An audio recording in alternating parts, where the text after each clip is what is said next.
Ini saya jujur, malah saya yang prihatin nih. Saya selalu menjaga demokrasi ini menjadi prihatin dengan sikap para akademisi-akademisi yang sebagian, maaf ya, sebagian kita sudah tahu kecenderungan partisannya ke siapa. Kami itu guru besar, Mas. Kami tidak punya kepentingan untuk mendapatkan posisi tertentu, mendukung paslon tertentu. We don't have that. I'm sorry. Kita itu adalah orang-orang yang sudah senior, yang sudah tua, yang sudah over the hill. Kita tidak ada kepentingan semacam itu. Kita hanya mau negara Indonesia ini bangsanya menjalani satu proses demokrasi yang adil, jujur, dan adil, itu saja. Jadi saya sangat tersinggung sekali kalau ada yang mengatakan dari istana, ini adalah suara partisan. Tunjukkan, buktikan bahwa kami adalah partisan. Coba buktikan. Apakah Anda bisa menyebutkannya? Jadi jangan ngomong sembarangan lah. Kalau orang istana ngomong sembarangan, kami akademisi juga bisa marah. Tidak pernah kami itu berpihak pada marbuk. Apalagi kami ASN, kita sudah diminta untuk netral. Walaupun menteri dan pejabat-pejabatnya itu nggak netral, tapi kami tetap netral. Jadi sungguh tidak adil mengatakan kami yang partisan. Yang partisan itu siapa coba? Kami buruh besar.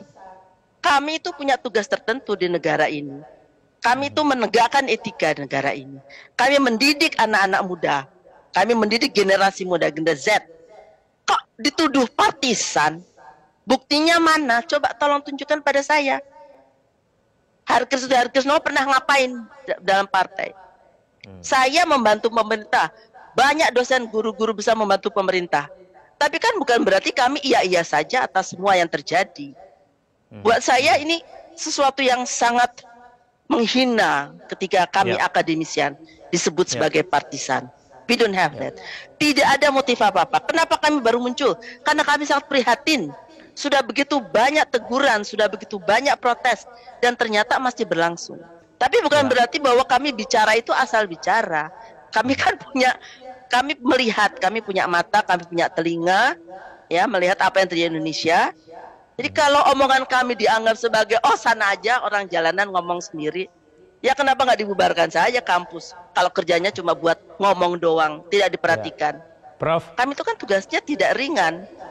Itu loh, Mas, yang mau saya sampaikan. Jadi pertanyaan Anda partisan? That's very insulting for us. Pak Jokowi, tolong dengarkan kami. Kenapa kami mengatakan ini semua? Ya, dan itu ada buat saya adalah pesan juga agar mari kita perbaiki kondisi ini. We still have time. Masih ada waktu. Ya memang sedikit ya, tapi ada waktu. Ya, jadi apa yang kami tuntut itu adalah kebebasan berekspresi. Jangan orang dipaksa untuk ini itu. Biarkan mereka bebas. Itu adalah esensi dari demos dan kratos itu. Nah, kalau kita sudah berani menjamin bahwa setiap orang silakan berbicara, mungkin kalau yang berbicara saya, karena saya guru besar, nggak diapa-apain. Tapi kalau orang di jalanan kemudian pegang baliho yang menyatakan seperti yang saya katakan, bisa-bisa ditangkap. Nah, itu buat saya harusnya tidak begitu. Harusnya ada equality before the law. Ya, kita semua punya hak yang sama untuk bicara. Kita sama-sama punya hak yang sama untuk didengar oleh para penyelenggara negara ini. Itu yang ingin saya sampaikan, yang ingin kami sampaikan kepada para pemimpin bangsa ini. Oke, Bang Noel, kemarin juga dari UGA mengatakan bahwa Jokowi melakukan tindakan yang menyimpang gitu, keluar dari koridor demokrasi sehingga kemudian diminta untuk kembali ke koridor demokrasi. Nah, pertanyaannya penyimpangannya yang mana? Gitu loh. Ini kan orang berorkestrasi, beropini, ya sah saja. Lantas ketika kami beropini juga soal kesesatan yang disampaikan kelompok borjuasi ini, ya boleh juga dong, gitu loh. Jangan gini. Jadi Pak Noel menganggap kami sesat, Pak. Rakyat. Nggak bisa, Pak Noel? Bu Prof, nggak begitu. Prof harus juga menghargai pandangan orang juga. Kami menghargai pandangan, gitu. Tapi kalau kami dibilang menyebar kesesatan, kami akan sangat marah, Pak. Karena tugas kami tidak boleh. Saya yang bertanggung jawab atas pernyataan saya. Saya selalu bertanggung jawab. Kami juga lahir dari dunia kampus, bukan dari dunia jalanan. Hargai juga pandangan kami dong, Prof. Kami menghargai, tapi Bapak jangan bilang kami sesat dong.